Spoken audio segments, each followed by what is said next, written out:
Όλα πάμε πίνω από το καλό stuff. Βγαίνω από κατεύθυναν καλή θέα.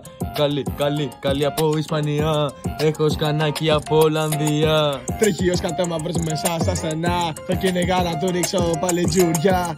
Πάλιο μπάστα δεν μη τρέχεις καν. Θα σε πιάσουνε οι φίλοι μου πιο κατολά. Μη μιλάς για τίποτα, έχω και το μινοκλέ. Βγαίνω από Τελπάσο, έφαγα δικαστήριο ρε. Με ρουφιάνεψαν, δεν θα πω όνομα. Δεν είμαι βλακάς, το κρατώ για εμένα. Με τσιγκάνους γίνεται η δουλειά. 5 μέρες μέσα στη Γαδά. Πάνε μπατσικά, σκάνε μες στα περίπτερα. Ο εισαγγελέας θέλει 5 χρόνια.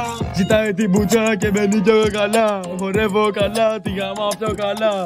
Πιο άνετα, τη γάμα καλά. Χορόπηδα στο beat πιο καλά. Της έχω σπάσει το κρεβάτι, θα της τραβήξω τα μαλλιά. Θα της σκίσω τη ζολάρα, θα τη χύσω στα βυζιά. Αράζω με το πρίντσο σκυλάρα πά. Με μικρό πουλί ο μπάσταρδος δεν γάμα εγκομενά.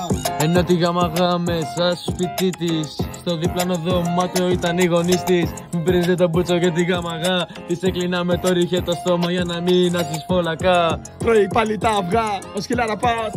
Δεν μουνιά, δεν έχει τίποτα και δεν έχει και λεφτά. Ο θείος έφυγε στο διάολο ρελά.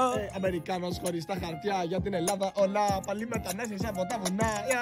Είναι από Αμερική, δεν έχει καν γονείς. Η μάνα Σαλαμίνα γαμήθηκε με σκυλάρα πά. Τι να πεις. Πήγε με άσπρο Αφρικανό, τώρα θα μου πρίξει το μπουτσό.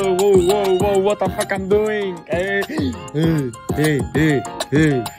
Το πας στα αγγλικά και θα σου γαμίζω τη μαμά. Σκυλάρα πά, what's up my nigga.